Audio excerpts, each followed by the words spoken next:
Kalorama, a recorded books / hybrid imprint, presents The Petroleum Papers. Inside the far-right conspiracy to cover up climate change. By Geoff Dembicki. Read by Steve Menasche. Introduction. Midway through a historic congressional hearing about whether some of the world's largest oil companies lied to the public about climate change, I noticed something odd. It was October 28th, 2021, and I was watching the event through a live stream on my laptop in a small Brooklyn apartment. The House Committee on Oversight and Reform had that day hauled in the heads of Exxon, BP, Shell, Chevron, and the American Petroleum Institute for questioning. Democrats wanted answers about a multi-decade campaign led by the oil and gas industry to convince millions of people that the climate emergency doesn't exist, and that even if it does, there is no point in fighting it. But Republicans had called in their own witness to testify. A welding foreman from Fouke, Arkansas. Neil Crabtree was there to say he'd lost his job on a canceled pipeline that would have stretched from the Canadian province of Alberta to the Texas Gulf Coast. What did that have to do with a hearing in Washington, D.C. about big oil disinformation? Like the dozens of other climate journalists covering this event, I felt pressure to get the facts right. At the same moment that oil executives were being grilled, the Joe Biden administration was trying to pass a multi-trillion-dollar spending package through Congress that contained tax credits supporting clean energy and electric vehicles, penalties for harmful methane emissions, and a policy pushing electric utilities to phase out natural gas and coal. If this Build Back Better Act became law, it would be the most substantial action ever taken by the United States on climate change. I knew from reporting about climate change for more than a dozen years that during moments of great possibility, the roar of disinformation is at its loudest. This book will chart many such high-stake moments, and now another one had certainly arrived. This is our last best chance to pass meaningful climate legislation. Danielle Deiseroth, senior climate analyst at the progressive polling organization Data for Progress, told me of the Biden agenda. If we delay action any longer, we're going to be really screwed. Finally, at least, oil executives are being called out for their tactics by America's top lawmakers. Today, the CEOs of the largest oil companies in the world have a choice. You can either come clean and stop supporting climate disinformation, or you can sit there in front of the American public and lie under oath, said Democratic Representative Ro Khanna. The CEOs answered impassively. I don't believe companies should lie, and I would tell you that we don't do that, Exxon's Darren Woods said in response to Khanna. Amid the rich, polished executives, Crabtree couldn't help but stand out. The pipeline worker from Arkansas wore a suit and tie awkwardly. His voice wavered as he explained that he had been hired to help build the Keystone XL pipeline, a project designed to bring 830,000 barrels of oil per day from Canada into the United States. Because this oil would have been derived from an especially polluting petroleum deposit called the Canadian oil sands, which are sometimes referred to as tar sands, Keystone had been the target of years of environmental protests.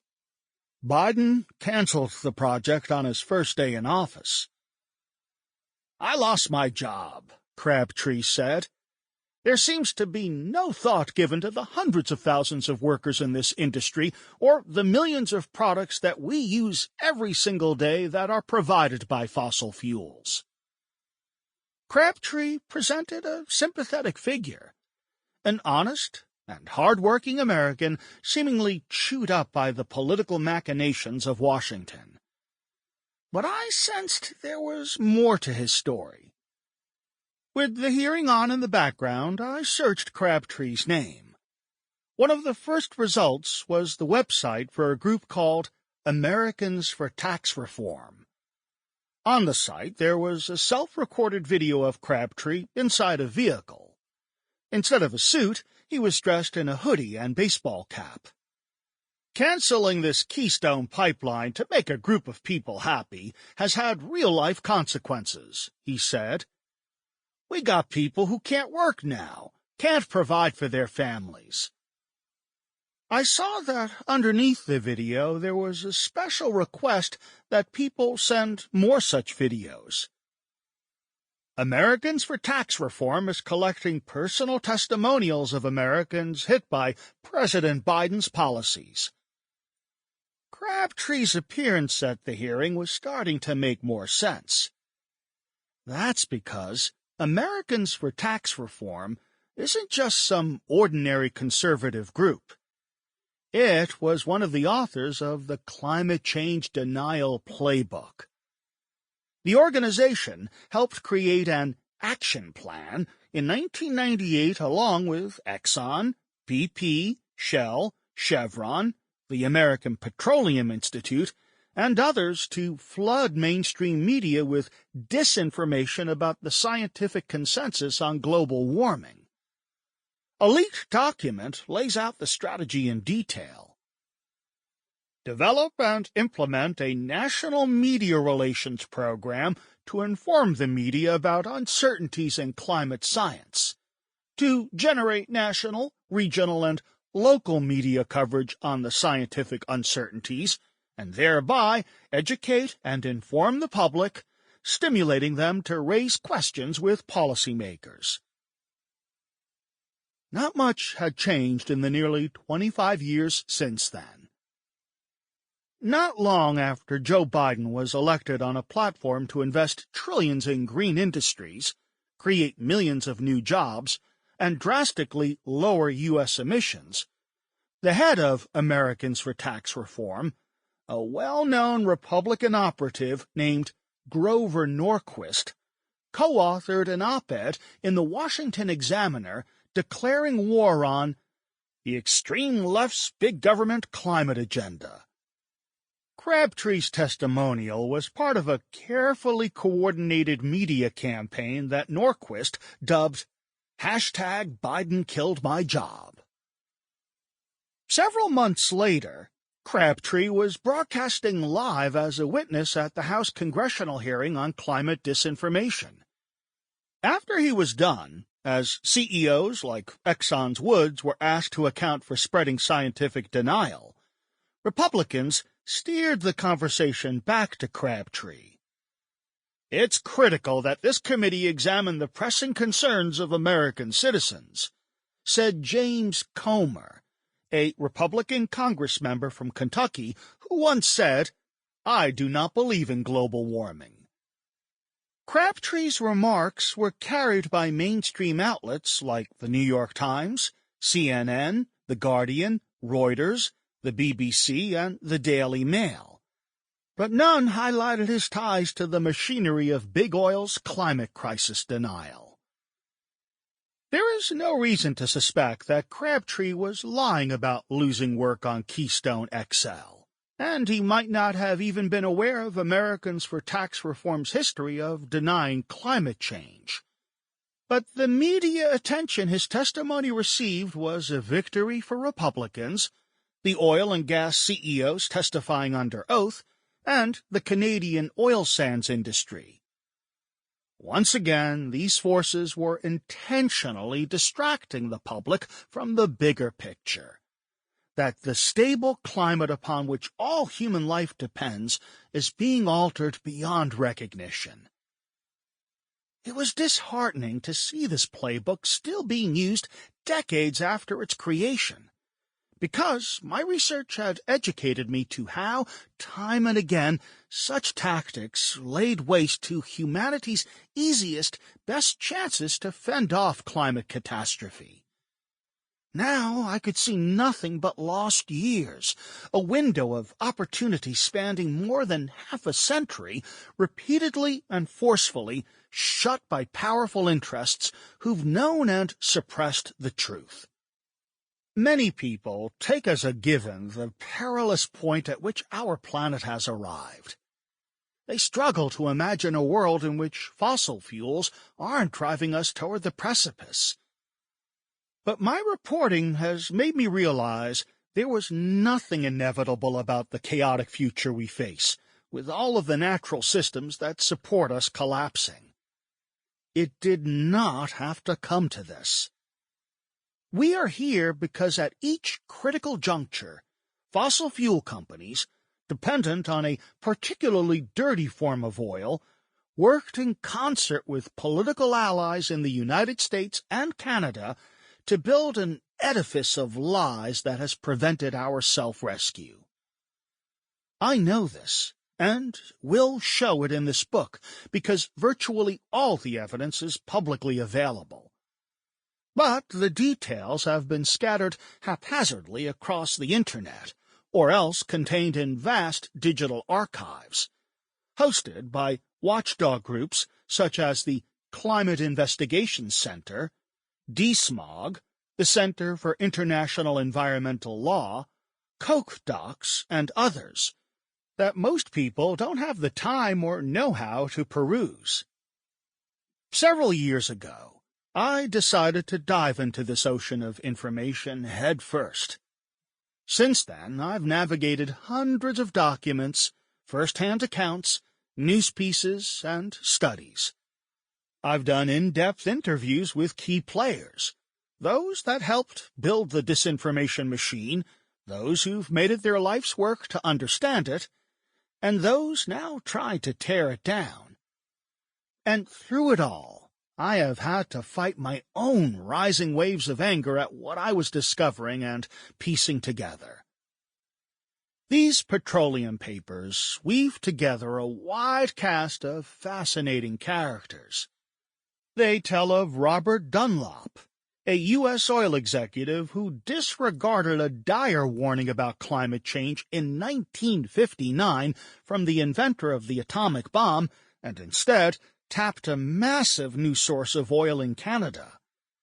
They reveal how Exxon, Koch Industries, Shell, and others rushed to exploit the oil sands, even as they privately learned it would crank up the climate's heat and cause catastrophic death and destruction.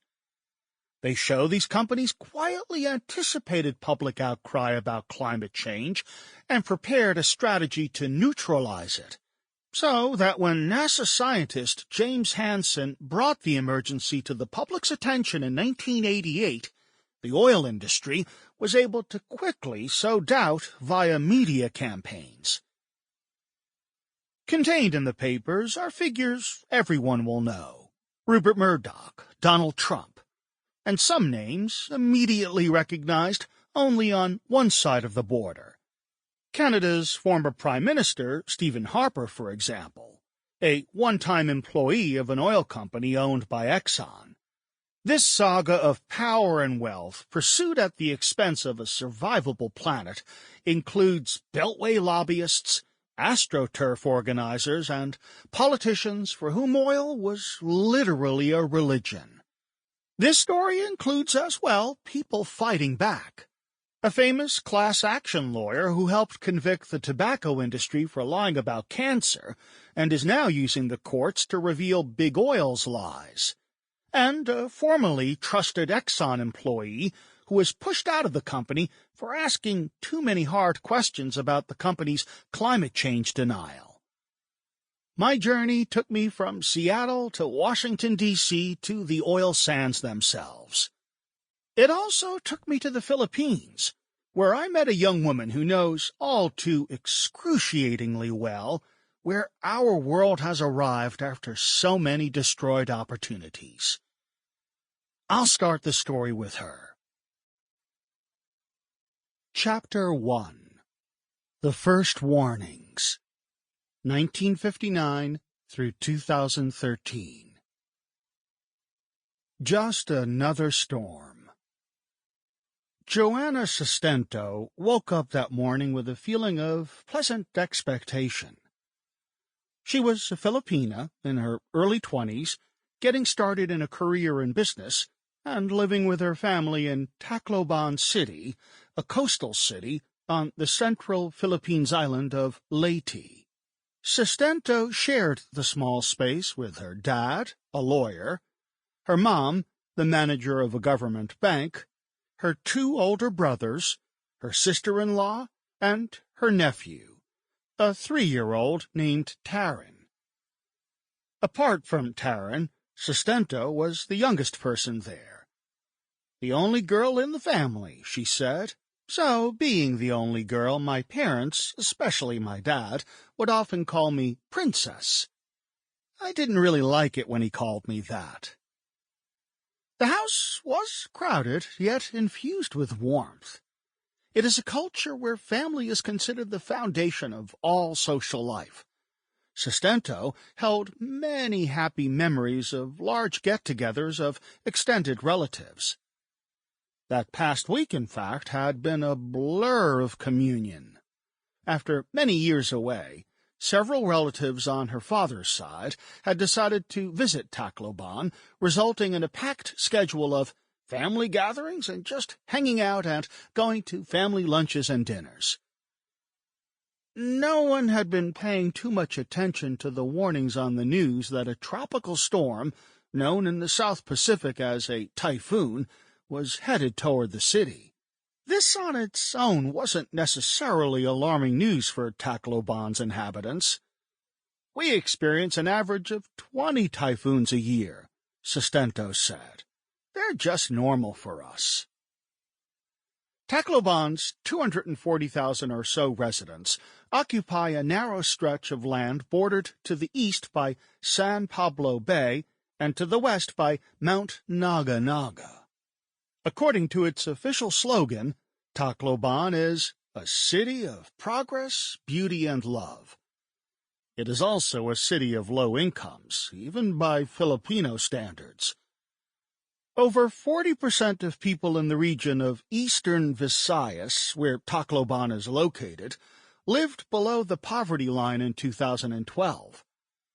Many of them resided in small homes built out of concrete and corrugated steel located on or close to the coastline. The vast majority of homes and buildings were less than 16 feet above sea level, and with no coastal defenses, they were highly exposed to storms and floods. The news reports that week stressed that this approaching storm was much stronger and potentially more dangerous than usual. But hearing about above-average wind and rain intensity felt like an abstract and distant threat.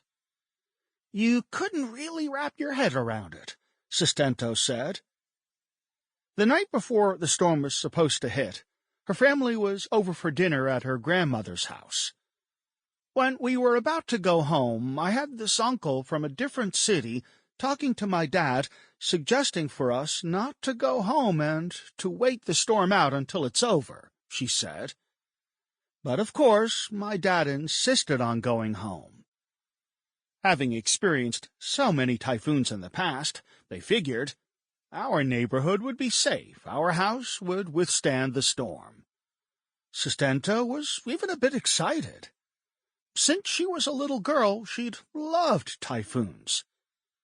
A tropical storm hitting Tacloban meant that the city's busy street life, its downtown crowds shopping for iPhones and vegetables, people eating cheeseburgers at Jollibee's, roadside vendors barbecuing pork skewers, drivers of brightly colored jeepneys whisking people north and south, came to a halt.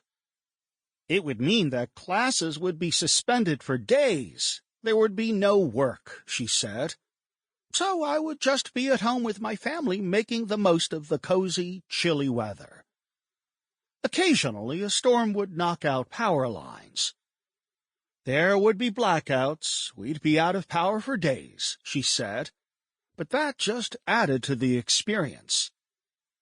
Now, early in the morning of November 8, 2013, Sustento was roused out of her sleepy reverie by rain coming in through her open bedroom window. She got up and tried to close it. But I had a hard time because the wind was so strong. Her father was outside, and Sustento went out to join him, looking toward the horizon. Everything was so white, she said. It was very hazy. Back indoors, the family prepared breakfast. My dad told me to make some coffee. Meanwhile, the 3-year-old Taryn ran around the house. I could see the joy in his eyes, probably because we were all together. But as the wind picked up, Sustento started to feel a little bit nervous. The whole house felt like it was vibrating. Then I hear this very eerie sound. The wind was howling. It was as if a monster were coming out from the skies. Sustento opened a screen door to peer outside, and the intensity was so strong my lips were being blown away as I was speaking. She ducked back inside, looked up, and noticed water dripping from the ceiling. Sustento went to get a basin, but along the way she saw that water was coming in through the kitchen door. Thinking it was rainwater, I covered the doors with the rugs, she said. Then I saw that water was also coming inside from our main door, so again we tried to cover that with the rugs, thinking it would absorb it. But it was already starting to flood. Looking at the clock, she saw that it was nearly 7 a.m. Sustento kept glancing at her parents. She was looking for clues from their facial expressions, something to tell her if she should be scared or if everything is still okay or normal. But by that point, the typical laughter and morning chatter had stopped. It was unusual for them to stay silent.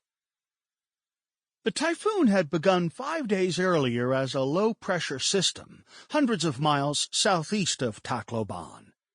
As it gathered force, the Japan Meteorological Agency upgraded it to a tropical depression, and weather authorities issued a storm warning for the South Pacific island nations in its path. Not long after that, the storm received official typhoon designation and a name, Haiyan. On November 6th, Typhoon Haiyan slammed into Palau and Micronesia with 150-mile-per-hour winds, destroying homes and knocking out power and water supplies. Helicopter pilots saw trees and buildings scattered like twigs across the landscape. Picking up energy and intensity, Haiyan headed toward the Philippines, where local authorities assigned it the name Yolanda. It's common in this part of the world for typhoons to receive both an international name and a local one. By this point, Haiyan had become the most powerful storm recorded the entire year. Let us do all we can while the typhoon has not yet hit land, then Philippines President Benigno Aquino said in a speech broadcast on national TV the day before the advancing threat made landfall. Let us remain calm, especially in buying our primary needs and in moving to safer places. National experts were getting nervous, however. This is a very dangerous typhoon, state weather forecaster Glaza Escular said. There are not too many mountains in its path to deflect the force of impact, making it more dangerous. Some of the danger could also be attributed to climate change. That year, 2013, was the fourth warmest year since records started in 1880, with the planet's combined land and ocean surface temperature 0.62 degrees Celsius higher than the average of 13.9 degrees (57 degrees Fahrenheit), recorded during the 20th century. This was due largely to global emissions of carbon dioxide, many of them caused by the burning of coal, oil, and gas. Those emissions rose to 35.8 billion tons in 2013, a 60% increase when compared to the year 2000. The Philippines has always been highly exposed to typhoons because it's surrounded by water warmed by the equatorial sun. This water releases some of the heat into the atmosphere, which then creates wind and rain clouds. However, as the ocean's surface temperature increases over time from the effects of climate change, more and more heat is released into the atmosphere. The Climate Reality Project, a nonprofit organization founded by Al Gore, explained. This additional heat in the ocean and air can lead to stronger and more frequent storms, which is exactly what we've seen in the Philippines over the last decade. On the evening before Haiyan hit Sustaneto's home, the typhoon was comparable in area to the entire landmass of the Philippines.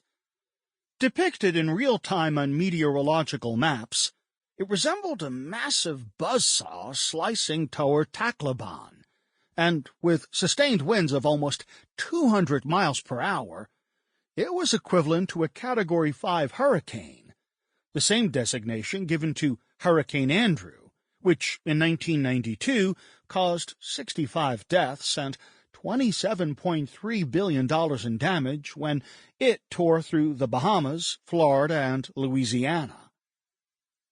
CNN reported live on the approaching typhoon. This is probably one of the top dozen of all storms ever seen on this planet, the network's chief meteorologist, Chad Myers, said on air. Chad, said CNN anchor Suzanne Malveaux during the broadcast, is there anything, in light of the fact that we've got this warning, we know it's coming, is there anything people can do there? Because I imagine the damage could be extraordinary if people don't pay attention, or at least don't prepare for what's going to hit them. We will lose people, no matter what you can do, Myers replied. This is almost, at some point for some people on these islands, an unsurvivable storm. But the deadly chaos barreling toward Sustento and her family wasn't just the result of chance and bad luck. Unbelievable as it might seem, the events that led to the most powerful storm in history were set in motion more than 50 years earlier. Men on a Hunt. On a November day in 1959, one of the most powerful people in oil and gas received a credible warning that his industry could cause death and suffering for large numbers of the planet's inhabitants. The warning came during an event in New York City called Energy and Man, a day-long symposium that was attended by government officials, historians, economists, scientists, and fossil fuel industry executives, more than 300 in total. Organized by the American Petroleum Institute, along with Columbia University's Graduate School of Business, the event was described as an inquiry into the role of energy, past, present, and future, in the lives of each of us. It was also a celebration of the industry's 100th year of existence. Robert Dunlop was among the attendees that day who walked up the stone steps of Columbia's Low Library, passed by Ionian columns and bronze busts of Zeus and Apollo, entered a foyer containing a white marble statue of Athena, and entered a library reading room lined with green marble columns topped with gold. Dunlop presented himself as the successful 50-year-old businessperson that he was. Black tie, horn-rimmed glasses, not a trace of stubble, and hair slicked back and meticulously parted to the side. He was the second speaker at this gathering of post-war power brokers, and he opened his 35-minute speech with a not-so-subtle metaphor. It pleases me to note that on its 100th birthday, the petroleum industry is not a tired old industry. The petroleum revolution... Sample complete. Ready to continue?